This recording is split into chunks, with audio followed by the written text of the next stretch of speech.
오늘 찬송의 제사라는 제목으로 함께 나누게 될 텐데요. 오늘 말씀을 읽으신 대로 우리가 그 말씀을 마음에 새기고 또 여러 가지 찬양의 다양한 의미들을 좀 마음에 새겨보고 그러면 어떻게 우리가 찬양하며 살 수 있을까를 함께 생각해보고 나눌 수 있는 시간이 되었으면 좋겠습니다. 구약의 제사는요, 모든 제사장이 매일 서서 섬기며 매일 똑같은 제사를 드립니다. 그런데 이 제사는 좀 전에도 말씀드렸듯이 죄를 없앨 수는 없어요. 그러나 예수 그리스도께서 오셔서 자기 몸을 단번에 들이심으로써 우리의 모든 죄를 사하시고 거룩하게 하사 영원히 완전하게 하신 줄 믿습니다. 우리 주 예수 그리스도 안에서 우리의 모든 죄와 불법이 용서되었기 때문에 그렇다는 거죠. 죄를 사하는 제사가 더 이상 필요하지 않게 된 것입니다. 그래서 우리는 오늘도 이 거룩한 주를 예배하면서 양을 잡는 것이 아니라 우리의 마음을 드리며 우리의 삶을 주께 산제사로 올려드리는 예배를 드릴 수 있다라는 것입니다. 그래서 오늘 히브리서 기자는요, 오늘 본문 15절 16절에서 하나님이 기뻐하시는 찬송과 선행의 제사를 드릴 것을 권면하고 있습니다. 오늘 본문 우리가 읽은 15절에서는 거기서 언급하고 있지만 성도들이 항상 계속해서 드려야 될 하나님을 영화롭게 하는 제사는 뭐냐? 찬송의 제사다라고 말씀하고 있어요. 랍비들의 격언에 나오는 것처럼 다른 모든 제사는 폐하여질지라도 이 제사만큼은 없어지지 않을 것입니다. 그리고 또 유대 철학자 필로라는 분이 이것을 최고의 선물이다, 최선의 선물이다 라고 이렇게 표현을 했어요. 찬양은 우리가 하나님께 드려야 할 최선의 제물이고 또 이것을 계속 바치도록 힘써야 하는 줄 믿습니다. 요한계시록에서도 보면 천상의 예배가 이렇게 그려지고 있는데 천상의 예배를 보더라도 찬양으로 가득한 것을 우리는 알 수 있습니다. 요한계시록 4장 8절부터 11절까지 같이 한번 읽어보겠습니다. 네 생물은 각각 6날개를 가졌고 그 안과 주위에는 눈들이 가득하더라. 그들이 밤낮 쉬지 않고 이르기를 거룩하다 거룩하다 거룩하다 주 하나님 곧 전능하신 이여 전에도 계셨고 이제도 계시고 장차 오실 이시라 하고 그 생물들이 보좌에 앉으사 세세토록 살아계시는 이에게 영광과 존귀와 감사를 돌릴 때에 24장로들이 보좌에 앉으신 이 앞에 엎드려 세세토록 살아계시는 이에게 경배하고 자기의 관을 보좌 앞에 드리며 이르되 우리 주 하나님이여 영광과 존귀와 권능을 받으시는 것이 합당하오니 주께서 만물을 지으신지라 만물이 주의 뜻대로 있었고 또 지으심을 받았나이다 하더라. 아멘. 천상에 있는 존재들이 하나님을 찬양하고 있는 것을 볼 수 있고요. 또 14장 요한계시록 14장 1절에서 3절까지도 같이 읽습니다. 시작. 또 내가 보니 보라 어린 양이 시온산에 섰고 그와 함께 14만 4천이 서 있는데 그들의 이마에는 어린 양의 이름과 그 아버지의 이름을 쓴 것이 있더라. 내가 하늘에서 나는 소리를 들으니 많은 물소리와도 같고 큰 우레소리와도 같은데 내가 들은 소리는 검은 고 타는 자들이 그 검은 고를 타는 것 같더라. 그들이 보좌 앞과 네 생물과 장로들 앞에서 새 노래를 부르니 땅에서 속량함을 받은 14만 4천 밖에는 능히 이 노래를 배울 자가 없더라. 아멘. 천상의 예배에는 이렇게 찬양이 가득하다라는 것이죠. 또한 이 찬양은요, 하나님께서 우리를 창조하시고 또 우리를 구원하신 목적이기도 하다라는 것입니다. 이사야서 43장 21절 또 읽습니다. 시작. 이 백성은 내가 나를 위하여 지었나니 나를 찬송하게 하려 함이니라. 아멘. 우리를 창조하신 목적, 그리고 이 땅, 지금 이 상황이 하나님께서 이스라엘 백성, 유다 백성들을 바벨론에서 다시 돌아오게 할 것이다. 이 백성이 결국 나를 찬양하게 될 것이다. 내가 그들을 다시 구원한 이유는 바로 이것이다 라고 말씀하고 계신 거예요. 그 창조의 목적, 그 구원의 목적이 뭐예요? 찬양이라는 거예요. 하나님을 찬양하는 것이다. 우리도 주님께 구원받은 백성인 줄 압니다. 그러면 우리가 구원받은 목적 중에 귀한 목적이 하나가 뭐예요? 하나님을 찬양하는 것이다 라는 거예요. 그러므로 우리가 하나님께 찬양의 제사를 올려드리는 것은 당연한 일입니다. 마땅히 행해야 될 삶의 목적이라는 거예요. 여러분 찬양하며 사시기를 축복합니다. 이 찬양의 의미를 한번 살펴봤으면 좋겠어요. 찬송과 찬양은 도대체 뭘까? 우리가 찬양합시다, 찬송합시다, 찬미합시다 늘 이렇게 얘기하는데 이 뜻이 뭘까? 우리 국어사전에는 어떤 아름다움과 그 일들을 기리는 것을 표현하고 뜻을 이야기하고 있는데 비슷한 이야기이기도 합니다. 오늘 본문에 나온 찬송의 제사에서 이 찬송이라는 단어는요, 아이네시스라는 단어를 씁니다. 아이네시스. 그래서 찬양, 칭찬, 찬미라는 의미를 갖고 있고요. 구약 헬라어 번역 70여 본에서 한 65회 정도 사용되는 단어입니다. 주로 찬양, 찬미, 찬송을 뜻한 뜻을 가진 히브리어 테힐라와 감사의 찬송, 감사제를 뜻하는 히브리어 토다의 역어로 사용되고 있습니다. 신약 성경에서 오늘 본문 히브리서 13장 15절에서만 사용되고 있어요. 신약 성경에서는 딱 한 번 사용되고 있습니다. 그래서 이 찬송의 제사는 하나님께 받은 은혜로 인하여 하나님께 드리는 찬송의 제사를 의미합니다. 어떤 것이라고요? 하나님께 받은 은혜로 인하여 하나님께 드리는 찬송의 제사를 말한다. 여러분 주님께 받은 은혜를 여러분 다 깨닫고 계시죠? 알고 계시죠? 그 은혜 안에 거하고 계시죠? 그러면 우리가 그 은혜로 인해서 하나님께 찬송의 제사를 올려드려야 된다라는 겁니다. 우리가 하나님의 은혜를 사모하고 그 안에 거하고 하나님의 은혜를 깨닫고 하나님의 은혜에 합당한 영광과 찬송을 올려드리는 삶의 자세와 태도가 우리에게 필요하다라는 것입니다. 자, 두 번째는 오늘 본문에 나온 말씀 중에 증언하다라는 말이 있어요.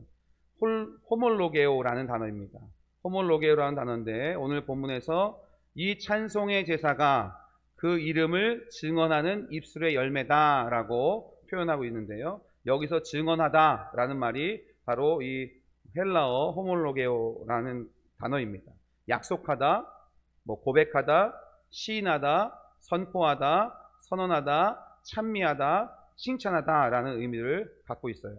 이 단어는요, 구약 헬라어 번역 70여 본에서 약 14회 정도 사용되고 있고요.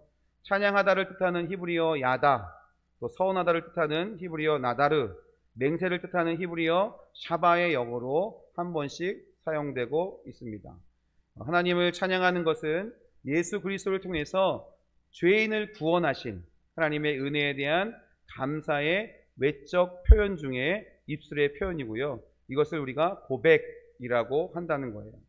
이와 같은 입술의 열매, 즉 구체적인 감사의 찬양은 하나님의 은혜를 아는 이들이 결코 중단해서는 안 되는 너무나 고귀하고 참된 제사다라는 거예요. 여러분 하나님께 찬양 드리실 때 구체적인 감사의 제목으로 올려드리시길 축복합니다. 하나님께서 나에게 이렇게 은혜 베풀어 주셨어. 주님 감사합니다. 찬양하고 올려드리는 거예요. 날마다 구체적인 감사의 찬양을 올려드리는 우리 명성의 가족들 되시기를 축복합니다. 이런 찬양에 대한 성경 언어를 몇 가지 좀 더 소개해 드리려고 하는데요. 세 번째 우리가 좀 살펴볼 단어는 우리가 너무나 잘 알고 있는 단어입니다. 할랄이라는 단어예요. 할랄이요? 할랄이 뭘까요? 네, 좀 있으면 알게 돼요. 할랄은 자랑하다, 찬양하다라는 의미이고요. 시편 113편에서 118편, 그리고 136편, 그리고 146편에서 150편을 각각 제1 할렐시, 제2 할렐시, 제3 할렐시라고 부릅니다.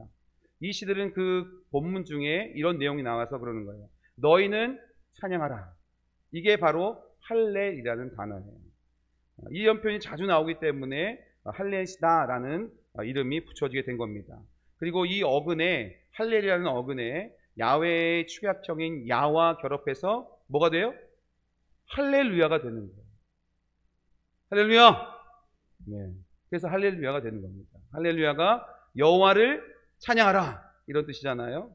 그런데 이 찬양은 하나님의 뛰어나신 속성들이나 위대함, 또 위대한 행동들에 대해서 찬양할 때 진심으로 마음 깊은 곳으로부터 감사하며 찬양하는 것을 말하는 거예요. 하나님의 뛰어나신 속성들, 또 그 위대함, 그 위대하신 행동들, 우리가 그것을 깊이 묵상하며 그분을 찬양하는 겁니다. 이 할랄의 다른 의미로는 밝게 비추다, 미치다 라는 뜻도 있어요. 그래서 이 단어의 동의어나 동적어들을 살펴보면요, 이 단어가 이 할랄, 할렐루야의 뉘앙스가 잠잠한 것이 아니에요. 할렐루야, 점잖은 것이 아닙니다. 할렐루야, 이런 게 아니에요. 오히려 이 할렐루야의 뉘앙스를 잘 살리려면 기쁜 소리로 크게 외치며 환호하는 것이에요. 자랑하며 기뻐하는 것입니다. 할렐루야! 이게 맞다니까요. 할렐루야! 자, 우리 옆에 분에게 할렐루야! 네, 이런 뉘앙스예요. 기뻐하는 거예요. 우리가 이런 걸 생각해 보시면 돼요. 월드컵이나 또 올림픽이나 이런 걸 볼 때, 와, 정말 질 것 같은데 이겼을 때 어떻게 하십니까? 와, 이겼네? 어머, 대박. 이러고 말하세요? 이러지 않으시나요? 그렇죠? 막 질 것 같아. 안 될 것 같은데 결국 밀어내는. 결국 골을 넣으면 어떻게 해요? 갑자기 우와! 이러잖아요. 그렇죠? 다들 안 그러신가 보네요. 집에서는 다 그러시죠? 네. 이게 할렐루야의 뜻에 가까운 거, 이런 표현이에요. 할렐루야는 이렇게 하나님의 놀라운 은혜들, 놀라운 일들, 그 위대하심들, 하나님의 뛰어난 속성들을 우리가 경험하고 그것에 반응하는 거예요. 하나님이 우리 삶 가운데 역사하실 때 우리 어떻게 합니까? 할렐루야! 이러잖아요. 할렐루야, 하나님 또 이러셨네요. 이러지 않잖아요. 할렐루야! 주님 감사합니다. 이렇지 않습니까? 그와 같이 할렐루야 뉘앙스가 그렇다는 거예요. 자, 그 뉘앙스를 잘 살려서 113편 할렐시 중에 113편 1절에서 3절까지를 그런 뉘앙스로 하셔야 되는 거예요. 아셨죠? 자, 일단 톤을 높이시고 텐션을 좀 높이시고, 자, 그런 뉘앙스를 가지고, 와, 정말 기뻐. 와, 정말 할렐루야야. 와, 하나님 정말 위대하셔. 이런 마음 가지고 한번 113편 1절에서 3절까지 봉독합니다. 시작. 할렐루야! 여호와의 종들아 찬양하라. 여호와의 이름을 찬양하라. 이제부터 영원까지 여호와의 이름을 찬송할지로다. 해 돋는 데에서부터 해 지는 데까지 여호와의 이름이 찬양을 받으시로다. 할렐루야! 아멘! 네, 이게 할렐루야의 뉘앙스인 거예요. 이렇게 하나님을 기쁘게, 그 하나님의 위대하심을 찬양하며 사시기를 예수님으로 축복합니다. 그 다음은 테일라라는 단어입니다. 이 테일라라는 단어는요, 영광, 찬미, 찬양, 찬양의 노래, 찬양할 만한 행위를 의미하는데 구약 성경에서 약 57회 정도 사용됐습니다. 이 테일라는 하나님의 행적과 그 성품으로 인해서 하나님을 찬양하는 거예요. 다 비슷한 것 같지만 조금씩 달라요. 하나님의 행적과 그 성품으로 인해서 하나님을 찬양하는 것. 사실 이 테일라는 이 할랄이라는 단어에서 파생된 단어이기도 합니다. 하나님의 성품을 찬양하는 최선의 방법은 그분의 속성들, 그분의 신실하심, 동정심, 그분의 공의, 그분의 은혜, 그분의 자비, 그분의 사랑, 이런 것에서 묵상하는 거예요. 그리고 테일라는 또한 하나님을 공개적으로 찬양하거나 그의 영광을 공개적으로 선포하는 말 혹은 노래를 의미하기도 합니다. 이 테일라는 하나님을 높이거나 찬양하는 노래를 지칭하는 전문 음악 용어이기도 합니다. 그래서 우리는 늘 주님의 행적과 성품을 묵상하며 살아야 돼요. 그래서 신실하신 하나님, 위대하신 하나님, 정말 자비로우신 하나님, 나를 사랑하시는 주님, 나를 끝까지 참아주시고 기다려주시는 주님 사랑합니다. 감사합니다. 주님 찬양합니다.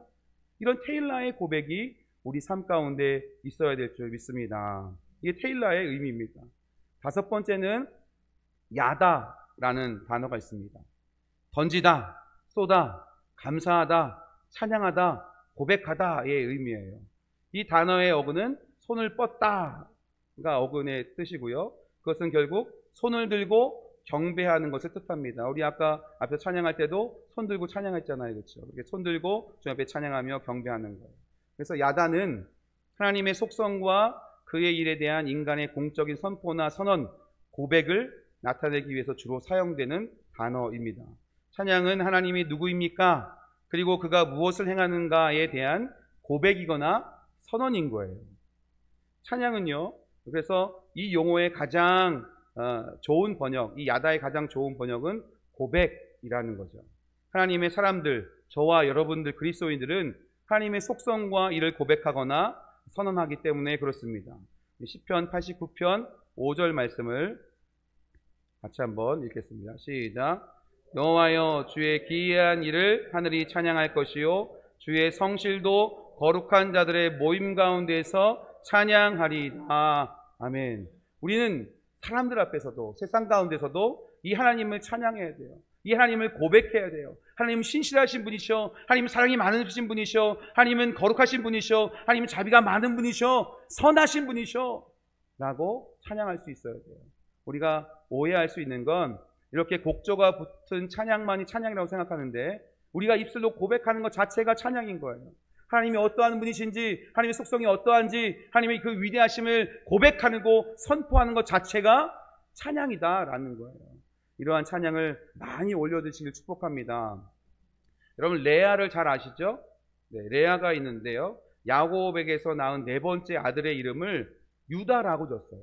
근데 이 유다라는 단어가 이 야다라는 단어에서 유래했습니다. 그래서 야곱으로부터 줄곧 미움을 받던, 야곱의 사랑을 받기를 간절히 바랐던 그 레아가 야곱을 통해서 네 명의 아들을 얻게 되자 그 기쁨과 벅찬 감격을 주체할 수 없어서 여호와를 찬양하며 아들의 이름을 찬송하리로다라는 뜻을 가진 유다로 지었다라는 것이에요. 그 본문의 말씀 한번 읽어보겠습니다. 창세기 29장 35절 말씀. 또 임신하여 아들을 낳고 이르되 내가 이제는 여호와를 찬송하리로다 하고 이로 말미암아 그가 그의 이름을 유다라 하였고 그의 출산이 멈추었더라. 아멘. 아들을 낳고 이제는 여호와를 찬송하리로다 하면서 그 아들의 이름을 유다라 지었어요. 이런 찬양의 응답이라도 하시듯이 하나님께서는 유다 지파를 통해서 영원토록 찬양받기 합당하신 누구를 보내셔요? 유다의 지파에서 누가 태어나세요? 예수 그리스도께서 태어나신다라는 거예요. 이러한 하나님을 향한 이 벅찬 감격과 찬양이 우리들의 심령과 삶 가운데 날마다 있어야 될 줄 믿습니다. 저도요, 이런 찬양의 벅찬, 하나님을 향한 벅찬 감격과 찬양을 올려드린 적이 많지만 그 중에도 가장 기억에 남는 건 우리 장인어른께 결혼 승낙을 받았을 때입니다. 제가 나이도 있었고요. 그때 신학도 늦게 시작을 했어요. 가난하죠. 신학생이죠. 집이요? 집도 가난했어요. 그러니 우리 아내한테 허락을 안 맡았는데 해보겠습니다. 그러니 딸 여섯인 저희 처가에 가장 맞이가 우리 아내예요. 얼마나 기대가 많으시겠어요. 근데 가난한 신학생이 와서 자꾸 들락날락 하면서 자기 큰딸, 당신의 큰딸이랑 사귀는 것 같고 결혼할까 저러는데 와, 얼마나 마음이 갑갑하시겠어요. 제가 딸을 낳아보니까 그 심정을 더 많이 이해할 수 있겠더라고요. 그래서 제가 가면요, 쳐다보지도 않으셨어요. 그래서 저는 꿋꿋이 갔습니다. 그리고 어느 때 이런 마음을 줘서 다짐을 했어요. 아, 이번 추석 명절에는 좀 뭔가 하나님께서 결판을 내주셨으면 좋겠다. 그래서 내가 3일을 금식해봐야겠다. 3일 금식하고 한번 가봐야겠다. 하고 먹는 걸 되게 좋아하거든요. 제가 배고픈 거 잘 못 참는데 3일을 금식하고 기도하고 명절에 찾아뵙습니다. 선물을 사들고 갔습니다. 근데 아버님이 저를 쳐다보지도 않으셨거든요. 그 전에 이리 와서 앉아보라는 거예요. 저희 아내와 제가 앉았어요. 무슨 말씀하시죠? 그만 만나가. 그럼 어떡하시지? 막 그런 마음이 막 공감하면서 막 긴장 모드예요. 아버님이 이렇게 말씀하십니다. 너희들이 지금 안 왔으면 내가 너희들을 부르려고 했다. 결혼해라. 할렐루야! 아멘! 와우! 이렇게 터져 나오는 게 할렐루야. 근데 아버님 앞에서 그럴 수 있습니까? 결혼해라. 네, 감사합니다. 그 아내와 나와서 다른 곳에 가서 와, 너무 하나님 감사합니다. 오, 하나님 감사합니다. 너무 이 레아와 같은 마음이 너무 가슴 벅찬 거예요. 하나님이 하신 일이기 때문에, 하나님께서 이루신 일이기 때문에 가슴 벅찬 감사의 찬양을 올려드렸던 기억이 있습니다. 여러분, 우리 삶 가운데 이런 가슴 벅찬 찬양의 영광을 함께 올려드릴 수 있는 우리의 삶이 되어지기를 축복합니다. 우리 에베소서 1장 3절에서 6절까지 말씀 같이 한번 읽어보겠습니다. 시작. 찬송하리로다. 하나님 곧 우리 주 예수 그리스도의 아버지께서 그리스도 안에서 하늘에 속한 모든 신령한 복을 우리에게 주시되 곧 창세전에 그리스도 안에서 우리를 택하사 우리로 사랑 안에서 그 앞에 거룩하고 흠이 없게 하시려고 그 기쁘신 뜻대로 우리를 예정하사 예수 그리스도로 말미암아 자기의 아들들이 되게 하셨으니 이는 그가 사랑하시는 자 안에서 우리에게 거저 주시는 바 그의 은혜의 영광을 찬송하게 하려는 것이라. 아멘. 하나님께서 신령한 복, 하늘에 속한 모든 신령한 복을 우리에게 주신 줄 믿습니다. 하나님이 여전히 우리를 사랑하시고 앞으로도 함께 하실 것이고 그 은혜 가운데 살게 하실 것을 믿으시길 축복합니다. 그래서 늘 주님을 향한, 주님 때문에 가슴 벅찬 찬양의 고백이 하나님께 올려드려지기를 예수님의 이름으로 축복합니다. 이제 6번째는 자마르라는 단어예요. 자마르라는 단어도 역시 노래하다, 찬양하다, 또 여기에 연주하다라는 의미가 있는데 구약에서 한 45회 정도 사용됩니다. 그래서 여호와를 찬양하는 데 사용됐고요. 모세가 홍해에서 애굽에 대한 승리, 또 드보라가 시스라와 그의 강한 병거의 격파를 기념하기 위해서 쓴 그 승리의 노래에서 사용된 단어가 바로 이 자마르라는 단어고요. 이스라엘 백성들은요, 그래서 평생 그들의 목소리와 악기를 높여 여호와를 찬양한 것을 선언합니다. 뭐와 뭐로 여호와를 찬양한다고요? 목소리와 악기를 높여 여호와를 찬양하겠다라는 거예요. 내 목소리뿐만이 아니라 악기를 잘면서 주님께 찬양하겠다라는 이야기를 하고 있는 거예요. 신실한 자들, 하나님을 믿는 자들, 하나님의 백성들은요, 음악으로 그 행사, 그분이 이루신 영광스러운 일, 귀한 행동, 여호와의 사랑과 정의, 하나님의 율법에 대해서 찬양한다라는 것이죠. 이렇게 자마르라는 단어는 악기와 직접적인 연관이 있습니다. 우리도 건반을 사용하고 때로는 기타도 사용하고 베이스도 사용하고 드럼도 사용하잖아요. 그 모든 악기를 통해서 하나님께 온전히 영광 올려드리고 찬양한다라는 것입니다. 또 그래서 수금과 열줄, 비파, 탬버린 이런 모든 것이 하나님을 찬양할 때 연주하기 위해서 사용되었다라는 것이에요. 또한 시편 149편 3절의 병행구에 보면 춤으로 여호와를 찬양하는 것에 대해서 말하고 있습니다. 춤으로 찬양하는 것. 춤도 하나님께 올려드리는 찬양이다라는 것이에요. 그러니까 여기서 말씀하고 있는 것처럼 우리가 모든 것을 다해서 하나님을 찬양해야 됩니다. 다윗은 그 열정적인 마음을 또 이렇게 표현하기도 했습니다. 시편 108편 1절 2절 말씀 있습니다. 하나님이여 내 마음을 정하셨사오니 내가 노래하며 나의 마음을 다하여 찬양하리로다. 비파야 수금아 깰지어다 내가 새벽을 깨우리로다. 아멘. 목소리, 악기, 우리의 몸, 춤 모든 것을 다해서 우리가 할 수 있는 모든 것을 다해서 주님을 찬양해야 합니다. 그렇게 찬양하시는 우리 명성교회 성도님들 되시길 축복합니다. 이제 마지막 단어 한번 살펴볼 텐데요. 바라크라는 단어입니다. 바라크라는 단어, 무릎을 꿇다, 축복하다, 복을 주다, 찬양하다 라는 의미예요. 그래서 바라크는 무릎을 꿇고 기도하는 것을 말하고요. 바라크는 무릎을 꿇고 경배하는 것을 말하고요. 바라크는 하나님이 복을 주시는 것을 말합니다. 그리고 바라크는 하나님께서 우리에게 주신 복을 감사하며 찬양하는 것을 이야기해요. 어떤 걸 찬양해요? 하나님께서 우리에게 주신 복을 감사하며 찬양하는 거예요. 여러분 받은 복을 한번 세어보세요. 셀 수 없이 많아요. 받은 복을 세어 봉하라 그런 찬송가도 있잖아요. 나는 왜 이래 하나님이 날 채워주지 않나 봐 라고 생각하지만 곰곰이 하나님께서 나에게 주신 복을 한번 세어보십시오. 그러면 찬양하지 않을 수 없게 될 것입니다. 개인뿐만이 아니라 교회 공동체는 하나님께서 주신 이 복에 대해서 하나님을 찬양함으로써 응답해 드려야 되는 거예요. 힘들고 어려운 일이 있을 때만 하나님 도와주세요 하고 하나님 찾는 것이 아니라 승리의 순간에도 성취의 순간에도 기쁨의 순간에도 하나님을 기억하며 그분께 모든 영광을 돌리며 하나님을 송축하며 찬양하는 것이야말로 우리 성도들에게 반드시 필요한 태도다라는 것이에요. 늘 주님을 찬양하길 축복합니다. 복 내려주신 그 주님의 은혜를 기억하며 찬양하길 축복합니다. 이러한 교회와 성도들의 노래는요, 노래와 찬양은 두 방향에서 이루어진다라고 제가 신학생 때 배운 것 같아요. 두 방향에서 이루어진대요. 첫째는 교회 다른 구성원들을 향한 것이라는 거죠. 우리가 찬양하는 것은 교회의 다른 구성원들을 위해서 구성원들을 향한 것이다. 그래서 이런 의미예요. 당신도 듣고 같이 찬양해요. 우리 함께 찬양해요. 이런 뜻이에요.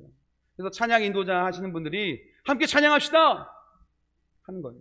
또 우리가 열심히 주님께 집중하고 찬양하면 그 찬양이 하나님을 향한 것뿐만이 아니라 그 찬양을 함께 듣는 옆에 있는 우리 함께 나가는 교우들도 함께 찬양하게 된다는 거예요. 그래서 첫 번째 방향은 바로 교회 다른 구성원들을 향한 것이 될 수 있다라는 것이고요. 두 번째 방향은 하나님을 향한 것입니다.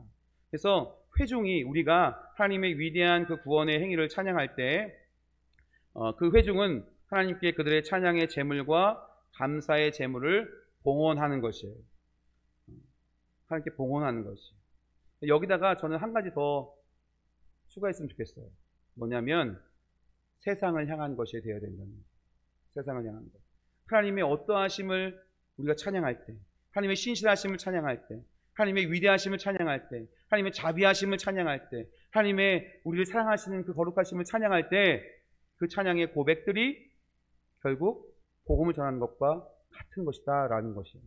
그래서 우리가 찬양함을 통해서 하나님을 향한 찬양이 되어야 될 것이고, 우리 교회 성도들을 향한 것이 되어야 될 것이고, 세상을 향한 것이 되어야 되는 줄 믿습니다.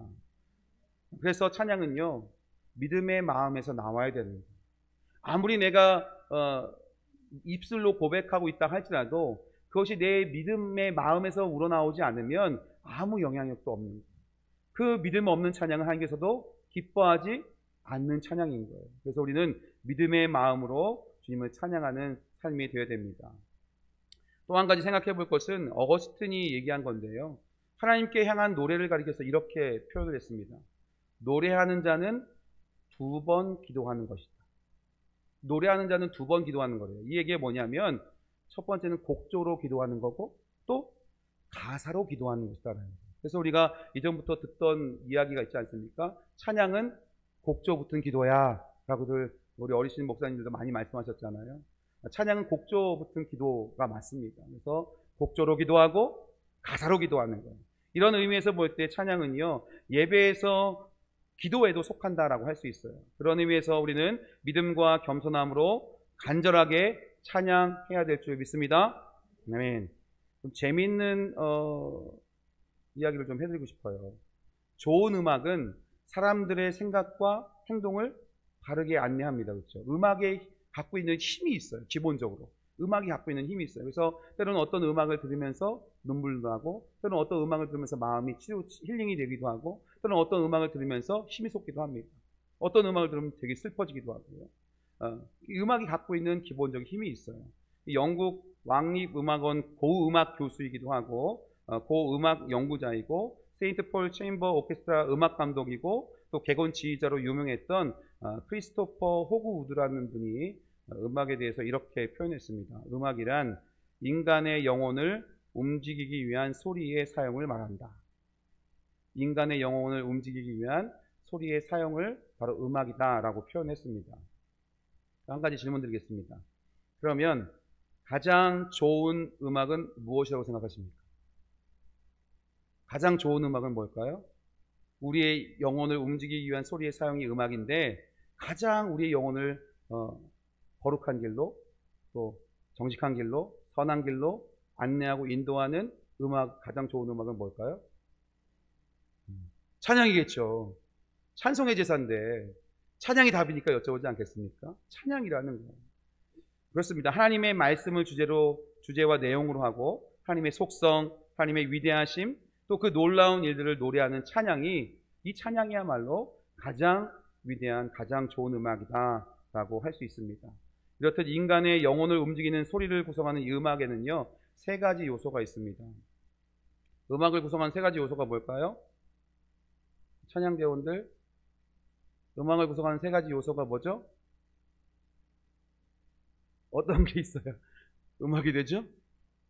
처음에 뭐가 있어야 돼요?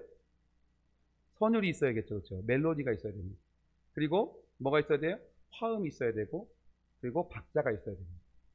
이게 음악을 구성하는 세 요소입니다. 뭐라고요? 선율, 화음, 박자. 네. 음악을 잘 배우면요, 우리 삶에 주는 유익이 있어요. 특별히 찬양대, 찬양팀 같이 팀으로 세워져서 함께 모여 연습하고 섬기시는 우리 찬양대원들, 찬양팀들, 음악을 잘 연구하시고 배우면 거기에도 우리에게 주시는 큰 유익이 있다라는 거예요. 선율은요, 성도들을 바른 정신세계로 이끌어줍니다. 그래서 이것은 어쩌면 이런 것 같아요. 하나님의 뜻, 의도와 계획이라고 할 수 있어요. 그래서 누가 만든 곡을 부르거나 연주할 때 우리는 어떻게 해요? 그 만든 이의 의도와 메시지를 잘 파악해서 연주해야 돼요. 그래서 성가곡이나 이런 곡들에는 악상 기호가 있잖아요. 뭐 크레센도도 있고 데크레센도도 있고 뭐 메저 포르테도 있고 피아노 시모도 있고 뭐 이런 것들을 잘 표현해야 그 작곡자가 의도한 대로 연주하게 되는 거예요. 하나님께서 우리를 만드신 목적이 있다는 거예요. 하나님이 우리에게 주시는 하나님의 뜻이 있다는 거예요. 그 뜻대로 잘 걸어가는 것이, 살아가는 것이 하나님 기쁘시게 하는 것이고 하나님께서 우리에게 원하시는 그 뜻들이 이루어져 가는 것이다 라고 할 수 있는 거죠. 그래서 이 선율이 그런 것 같다. 그래서 선율은요, 성도들을 정직하게 하고 그리스도인으로서 바른 믿음의 생활로 이끌어줍니다. 그러니까 우리가 멜로디를 잘 지켜야 되잖아요. 이 멜로디 라인을 잘 지키지 않고 가다가 이상한 소리를 내고 저 이상한 소리 또 내고 올라갈 때 내려가고 이 소리 내고 저 소리 내고 그럼 우리가 그런 분들을 뭐라고 그러죠? 네, 음치라고 그러지. 네. 멜로디를 잘 살려야 됩니다. 멜로디가 다르면 전혀 다른 음악이 돼요. 제가요, 성악을 전공 조금 하긴 했지만 저도 음치예요. 그래서 뭔 소리예요? 그럴 수도 있지만 새벽에 갑자기 음정이 생각이 안 나요. 요즘 돼서 더 그럴 때가 많아요. 그래서 지난번에도 어떤 찬송을 딱 해놓고 자, 부르겠습니다 했는데 갑자기 생각해서 가만히 있었어요. 그래서 성도님들도 잘 모르시는 것 같아. 그래서 죄송합니다. 음정이 생각이 나면 다른 곡을 했다니까요. 그러니까 음정을 잃어버리면 그 곡이 나오지 않는 거예요. 음정이 중요합니다. 성도들 삶도 이렇게 그 곡에 주어진 멜로디처럼 그 라인처럼 하나님의 뜻을 따라서 정직하게 그리스도에서 바른 신앙생활로 이끌어주는 것이 필요하다. 우리는 멜로디를 배우면서 이런 것들을 또 생각할 수 있어야 된다는 거예요. 두 번째는 화음인데요. 화음은 어떤 거예요? 여러 음이 모여서 이루어진 집단의 구성이죠. 그런데 여러 다른 음이 모였지만 하나의 색채를 나타내잖아요. 너무 아름답잖아요. 주님의 높고 위대하심을 내 영혼이 찬양한 이 멜로디도 너무 좋은데 여기다가 화음을 넣으면 어때요? 더 좋겠죠. 한번 우리 찬양대원들은 각자 테너, 알토, 또 베이스, 소프라노 한번 해보시겠어요? 주님의 높고 주님의 네, 주님의 높고 위대하심 크게 한번 해보세요. 네. 자, 이거 봐요. 화음이 안 맞으면 이상해지는 거예요. 근데 화음이 잘 맞으면 그것 자체가 아름다운 하나의 색채가 된다라는 거예요. 이것은 뭘 말하냐면 성도들의 겸손함을 이끌어낼 수 있어요. 또 삶에서 양보와 어울림을 배우게 해요. 조화를 통해서 새롭고 흥미로운 세계를 발견하게 되는 거예요. 겸손해야 돼요. 내가 잘났다고 내가 잘한다고 막 축치고 올라가면 그 화음이 깨져버리게 돼요. 이렇게 소리 내면 더 잘 낼 거야 하고 확 냈다가 오히려 그 음악을 망치는 경우도 있다는 거예요. 그래서 늘 우리는 옆에 사람들을 신경 쓰면서 옆에 볼륨이나 음정이나 화음이나 이런 것들을 잘 들어야 돼요.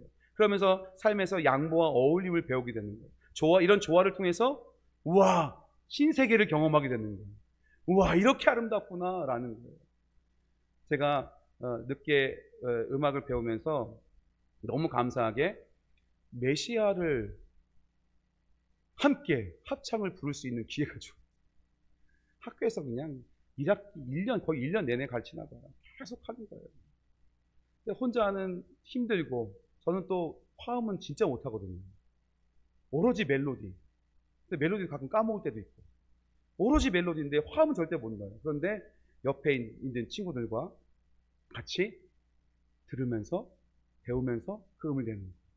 그러면서 그 메시아를 합창을 했어요. 와, 너무 감사하고 감동적인 일이 아닐 수 없었어요. 신세계, 정말 신세계였어요. 음반으로만 듣던 메시아를 내가 거기서 테너로 부르고 있는. 와, 너무나 감격스럽습니다. 이렇게 화음은요, 겸손해야 되고, 겸손을 배울 수 있는 거고, 삶에서 양보와 어울림을 배우고, 또 그 화음의 조화를 통해서 새롭고 흥미로운 세계를 발견할 수 있게 된다라는 거예요. 여러분, 화음뿐만이 아니라 우리가 찬양단으로, 유니즌으로 한 음으로 찬양을 할 때도 옆에 분들과 조화를 이루어야 돼요. 악기와도 다른 싱어들과도 조화를 이루는 게 상당히 중요합니다. 그런 것을 잘 해내실 수 있는 우리 찬양단원들 되길 바랍니다. 마지막 박자입니다. 박자는요, 성도들에게 지켜야 할 것을 가르쳐 주는 거예요. 그래서 이 박자를 잘 지키면 생동감 있고 활기차져요. 또 적절한 속도로 인해서 절제와 지키려는 인내를 우리가 배우게 되고요. 또 산만하지 않은 정리된 안정된 흐름을 줍니다. 드럼이요, 이 박자를 치잖아요. 근데 이 리듬을 치는데 막 여러 가지 기호도 되게 중요해요. 막 하다가 팡 멋지잖아요. 그런데 둥둥 딱딱 둥둥 딱딱 둥 박자가 막 늘어졌다가 접혔다가 막 빠졌다가 넣었다가 이러면 음악이 완전 깨지는 거예요. 이게 박자가 되게 중요하거든요. 그 박자만 제때 그 밑에 쳐주면 생동감이 생겨요. 그리고 이 박자를 맞추려면 절제해야 돼. 내가 자꾸 늘어지려는 것을 절제해야 되고, 자꾸 빨라지는 것을 절제해야 되고, 이런 절제를 지키려는 인내를 배울 수 있게 됩니다. 그리고 산만하지 않은 정리된 안정된 흐름을 배울 수 있게 된다. 그래서 우리의 음악의 3요소, 선율과 화음과 박자를 통해서 이런 것들을 우리는 배울 수 있습니다. 중요한 건 우리가 이런 모든 것을 잘 갖췄어요. 잘 연습했어요. 어떻게 온전한 찬양을 주님께 드릴 수 있을까가 문제인 거죠. 이 선율과 화음과 박자만 잘 맞춰서 준비해서 올려드리면 그게 온전한 찬양일까 하는 얘기예요. 그럴까요? 오늘 본문에서는 두 가지를 얘기해요. 어떻게 하면 하나님께 찬송의 제사를 드리는데 어떻게 하면 온전한 찬송과 찬송의 제사를 올려드릴 수 있는지 두 가지를 말씀하시는데, 첫 번째가 바로 예수로 말미암아 찬양하라는 거예요. 예수로 말미암아 찬양하라. 그리고 항상 찬양해라라는 거예요. 예수로 말미암아 항상 찬송의 제사를 올려드려라 라고 말씀하고 있습니다. 그러니까 이 찬송의 제사는 오직 예수님을 통해서만 드릴 수 있다는 것이에요. 항상 드려야 한다는 것이고요. 이 얘기는 계속해서 계속적으로 드려야 한다는 얘기를 하고 있는 거예요. 찬양은 곧 하나님을 명예롭게 말하는 것이기 때문에 구원 얻은 성도들은요, 찬양하는 일을 멈춰서는 안 돼요. 계속해서 주님을 찬양하는 삶이 되어야 됩니다. 어떤 환경 가운데서도 찬양할 수 있는 성도가 진정한 믿음의 사람이고요, 하나님의 역사를 기대할 수 있는 사람이라는 거예요. 우리 사도행전 16장 25절 26절에 보면 같이 읽어볼까요? 시작. 한밤중에 바울과 실라가 기도하고 하나님을 찬송하며 죄수들이 듣더라. 이에 갑자기 큰 지진이 나서 옥토가 움직이고 문이 곧 다 열리며 모든 사람의 매인 것이 다 벗어진지라. 아멘. 빌립보에서 주인에게 큰 이익을 가져다 주는 점치는 귀신 들린 여종에게서 바울이 귀신을 쫓아냅니다. 이 여종의 주인이 자기의 수익이 끊긴 것을 알고 어떻게 해요? 이 바울 일행을 고소하고 고발하고 감옥에 가두게끔 합니다. 그래서 이 바울과 일행은요, 엄청나게 많이 맞고 그런 다음에 깊은 감옥에 던져지게 되는 거예요. 이런 상황 가운데서도 바울과 실라는 뭐 했습니까? 한밤중에 기도하고 찬양했다라는 거예요. 그러자 큰 지진이 나고 옥토가 움직이고 문이 열리고 모든 사람의 매인 것이 다 벗어지고 간수와 그 가족들이 다 구원받는 놀라운 하나님의 역사를 경험하게 됐다라는 거예요. 예수 그리스도를 믿기 때문에 그 예수님을 통해서 감옥에 있건 매맞았건 한밤중이건 상관없이 주님을 계속해서 찬양했던 이 바울과 실레에게 이런 놀라운 주님의 역사가 나타나게 됐고 경험하게 되었다라는 것이죠. 하박국 선지자도 마찬가지입니다. 국토가 유린되어서 산업 기반이 무너지는 상황에서도 구원의 하나님을 인해서 즐거워하며 기뻐한다고 노래했어요. 그 본문 함께 읽어볼까요? 하박국 3장 16절부터 19절까지 말씀 한번 다짐하고 결단하는 마음으로 읽어보시겠습니다. 시작. 내가 들었으므로 내 창자가 흔들렸고 그 목소리로 말미암아 내 입술이 떨렸도다. 무리가 우리를 치러 올라오는 환난 날을 내가 기다림으로 썩이는 것이 내 뼈에 들어왔으며 내 몸은 내 처소에서 떨리는도다. 비록 무화과 나무가 무성하지 못하며 포도나무에 열매가 없으며 감람나무에 소출이 없으며 밭에 먹을 것이 없으며 우리의 양이 없으며 외양간에 소가 없을지라도 나는 여호와로 말미암아 즐거워하며 나의 구원의 하나님으로 말미암아 기뻐하리로다. 주 여호와는 나의 힘이시라. 나의 발을 사슴과 같게 하사 나를 나의 높은 곳으로 다니게 하시리로다. 이 노래는 지휘하는 사람을 위하여 내 수금에 맞춘 것이니라. 아멘. 나라가 망해가는 상황 가운데서도 하박국은 믿음으로 하나님을 찬양했다라는 거예요. 결국 하나님은요, 바벨론을 페르시아에게 망하게 하시고 유다 백성들 다시 이스라엘 땅으로 돌아오게 하시는 구원의 역사를 베풀어 주신다라는 거예요. 그래서 우리는 예수 그리스도로 말미암아 항상 계속해서 찬송의 제사를 함께 올려드려야 하는 것입니다. 사랑하는 성도 여러분, 그리고 오늘 헌신 예배를 드리는 찬양대 여러분, 위대하시고 신실하시며 자비와 사랑이 무한하신 하나님을 매일 매순간 깊이 묵상하시고 끊임없이 바라보시며 사시길 바랍니다. 그래서 어떤 상황 가운데서도 예수 그리스도를 통해서 또 계속해서 하나님께 기쁨과 감사의 찬송의 제사를 올려드리기를 축복합니다. 그러면 하나님의 놀라운 역사를 경험하게 될 것입니다. 이 은혜를 누리며 사시며 끝까지 승리하시는 우리 모든 명성의 가족들 되시기를 예수님의 이름으로 축복합니다. 아멘. 기도하겠습니다.